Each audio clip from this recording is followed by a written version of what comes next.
ओम शांती। आज आहे 11 जून 2026 ची मुरली। महावाक्य आहे, गोड मुलांनो, पूर्ण वारसा घेण्याकरिता एका बाबांवरच प्रेम करा। तुमचे प्रेम कोणत्याही देहधारीवर असता कामा नये। प्रश्न आहे, जे आपल्या दैवी संप्रदायाचे असतील त्यांच्या नजरेसमोर कोणते शब्द फिरत राहतील? उत्तर आहे, जेव्हा तुम्ही त्यांना सांगाल की बाबांची आठवण केल्याने विकर्म विनाश होतात आणि देवीदेवता धर्माची स्थापना होते, तर हे शब्द त्यांच्या नजरेसमोर फिरत राहतील। त्यांच्या बुद्धीमध्ये येईल की आपल्याला देवता बनायचे आहे, त्यामुळे आपले खाणेपिणे शुद्ध असायला हवे।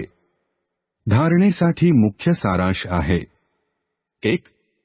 ब्राह्मणापासून देवता बनण्याकरिता ज्या पण छीछी अर्थात वाईट सवयी आहेत त्या सर्व सोडून द्यायच्या आहेत।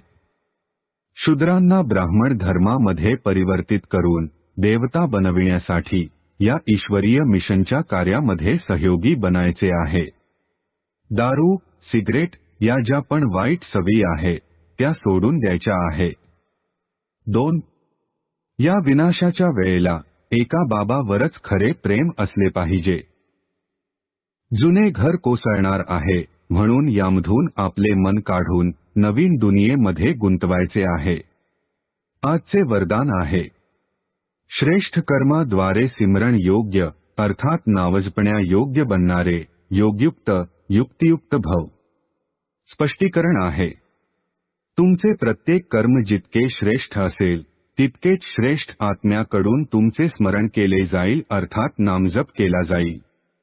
भक्तीमध्ये नावाचा जप करतात, परंतु इथे जे श्रेष्ठ आत्मे आहेत त्यांच्या गुणांना आणि कर्मांना आदर्श बनविण्याकरिता नामजप करतात।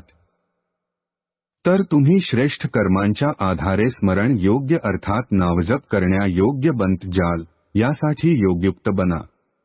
योगयुक्त बनल्यानेच प्रत्येक संकल्प, शब्द किंवा कर्म अवश्य युक्तियुक्त होईल। त्यांच्याकडून अयुक्त कर्म अर्थात अयोग्य कर्म अथवा संकल्प होऊच शकत नाही याचा देखील संबंध आहे।